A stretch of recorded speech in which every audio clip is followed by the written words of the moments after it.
What is up, guys? Apparently I'm having some more GoPro problem. This time it basically just didn't want to turn on. I know these batteries are good. They're fully charged. I put them in, put it in the case, try to turn it on, nothing.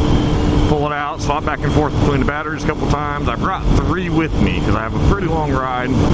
I finally got this one to work outside of the case, stuck it in the case, stuck the microphone in. Hopefully that's working. I've been having audio issues where everything has been, I've had to switch to just the right channel because the left channel's not working. So either my microphone's screwed up, or my adapter's screwed up, or my mic cable's screwed up. It's been one thing after another for the last couple months. So I guess I'll be ordering a new microphone and probably a new cable and a new adapter just to be safe. Hopefully that will fix it and it's not the GoPro. The GoPro itself, I don't know. I guess I'll recharge all the batteries, make sure they're good. But y'all want to hear about all this, right? All right.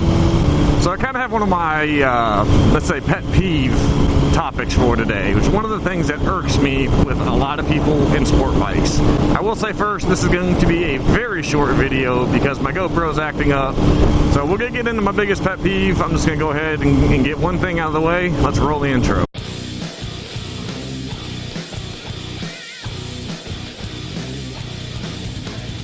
Alright, so my biggest pet peeve, aside from not keeping up or maintaining your bike, because that should drive everybody nuts. Biggest pet peeve I have is people who take a beautiful, whether it's a leader bike, a 250, doesn't even matter what it is.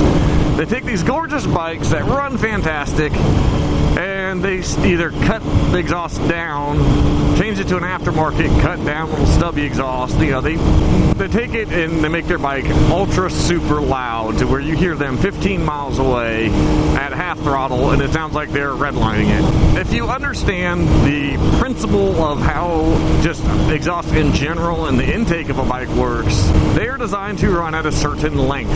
And I don't want to get into all of the exact specifics on how it works, but we'll say the exhaust pulses are timed to essentially suck the exhaust out of the engine. Something like my exhaust, which I think is not quiet, but my wife insists that you can barely hear my bike when I'm riding by the house, even if I gun it. She said that you can't hear it inside. For example, I have the Errata full titanium exhaust. It's a 480 millimeter can, and I love the way my bike sounds. I kind of wish it was a little bit louder because she's saying it's pretty much not hearable. I think it sounds great, at least when you're on it. I don't know. But apparently you don't hear it very far.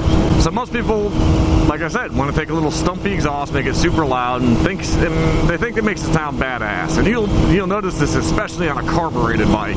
So I've got a few that ride by my place, and it's a long straight road in the middle of nowhere. It's back roads for sure. And you can hear how poorly tuned their bikes are when they start hesitating and stumbling to build power. And even when they do, it sounds pretty wretched, let's be honest. And I guess to the untrained, or the person that does not really know what they're looking for, or listening, I don't want to say looking, what they're listening for, you can tell when a bike is tuned properly. But you can tell the difference between tuned and I just slapped the fart can on, whether it's a bike or car or anything. You can hear the difference. So probably just my biggest pet peeve right there.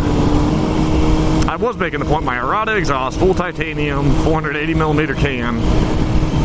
When these exhaust manufacturers, I could cut my can down and make it louder, but here's the problem with that.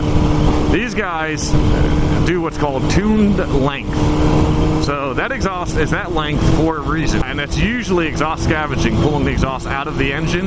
That's what it's designed to do at certain frequencies, intervals, pulses, whatever you want to say. When you start messing with the total length of the exhaust, it's no longer tuned how it's supposed to be. So please, for the love of God, if you want to hear your bike get super loud, take the exhaust off, go run around the block a few times, then put the shit back on and go ride. I've done it. I've taken my muffler itself, the can off of my bike, and it sounds horrendous. You can tell it's not running right. It's super loud. Any leader bike where you yank the exhaust off is probably going to get pretty loud. It's something I don't see being worth it. Yes, people hear you, but you're not getting any kind of performance benefit out of it. You're probably hurting your bike, actually, more than anything. But that's it for today. I want to make sure I get a video out for you guys. I do have another one in the works. I'm editing it. It will be a little bit longer. But please, guys, remember, loud pipes might save lives, but it makes your bike sound like crap. It's most of the time. Asterisks. But I'm going to go pay a bill, find some food, and probably ride around for a while. It's a beautiful day. It's a little hot, but it's okay. Feels good moving.